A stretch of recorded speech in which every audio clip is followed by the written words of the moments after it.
let's assume Museveni says that I am not going to run.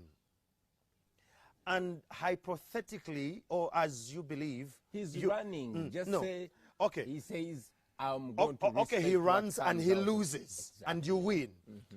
How are you going to treat your predecessor? Because we have seen in the past regimes, leaders here, it was only Binayisa who was here. The rest have always been in exile. So Kyagulanyi has won. You announced the president. You're no longer staying at Magere here, but you're now in Entebbe or Nakasero. How would you treat the former president? Now you're the 10th president. Well, to begin with, this is going to be a new Uganda. We want to live in a country where we have a resident former president who lives respectedly. Come again. A resident former president. Nice one. You know, who is respected, okay. who we go to seek advice from. Of course, he has made a lot of mistakes. But again, two wrongs don't make it right. We want to have our President Museveni, who we respect, who is in his home in Rachtura, who we take very good care of. And that will communicate not only to the next former presidents, but to other, leaders across Africa. Many times they are scared that they will be persecuted after they lose power, and that's why they cling on power. But that is not only up to us, that is up to him as well. It really, really depends on how it goes. We really want President Museveni to retire respectfully. So all of us have a role to play. While we have a role to play, he has a role to play. It's important that he does not go like a Bashir. It's important that he does not go like a Idi Amin. It is important that he goes like any other respectable former leader. And we will be glad as a generation to have our old man who we competed against, who we won. But now we go to him for guidance every once in a while. He has not only done bad things, he has done some good things, although his time is expired. Okay. Yeah. Just of recent, I saw you going to Bulange Mengo. Yeah. People were paying keen attention to your movements with regards to Mengo. People like me, you've taken time without going back to Mengo.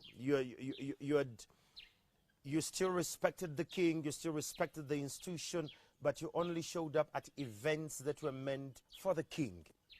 You totally distance yourself from the Buganda politics. You say, you know what? I'm just going to go with the nation. Last week, we saw you at Bulange Mengo, and you talked to the premier, that is Owechitiwa Charles Peter Maiga, and he was patent in his deliberation. He said, we're going to look at those who are going to address and amplify our issues as Buganda. Now, those issues, when they conflict with the Ugandan issues on a whole? Yeah, to begin with, Andrew, I'm a Muganda and I'm not shy to say that. And same here. You know, and it is not bad for me to go and seek support from Mengo. I have visited, Busoga, and I intend to officially go visit the Chabazinga. I intend to go visit the Mukama of Bunyoro. I intend to go visit Oyo. I intend to go visit all traditional leaders and religious leaders. I know that every region, every kingdom, every cultural institution has its aspirations. But again, we are Ugandans. Just like Buganda has its issues, Bunyoro has its issues, Busoga has its issues, Toro has its issues. All issues need to be addressed, especially issues that benefit all of us as a country, as a nation. We are a generation that is rainbow. My wife here is from Ankole. My closest friend is a Nubian. My 4 deputy presidents come from different regions, the north, the east, the west, and here in the central. So it is important that we look at all issues as nations. You must remember that this Uganda was created by all these tribes coming together, by all these cultures coming together. So it is important for our generation to respect these cultures. How do you plan to balance all these issues now that they're coming from different walks of regions and different tribes? What is your strategy in balancing all these issues? And you say now we can have a middle ground and we can all shoot in the same direction.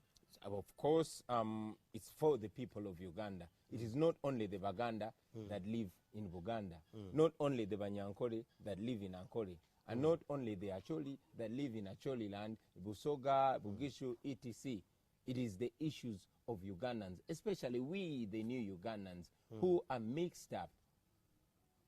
Yeah. Let's look at something to do with the diaspora.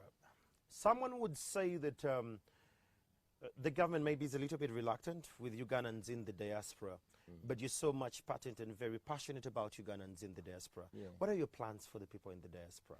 Well, the people in the diaspora are supposed to be part of Uganda. It's very unfortunate that the current government is not only distancing the people in the diaspora, but it's disempowering them. For example, court recently ruled that Ugandans that live in the diaspora have the right to choose their leaders, have the right to cast their ballot. But again, the Electoral Commission came out and said they won't cast their vote because there's no money, and whatever explanation they gave. While I'm president, I intend to connect Ugandans that live in the diaspora.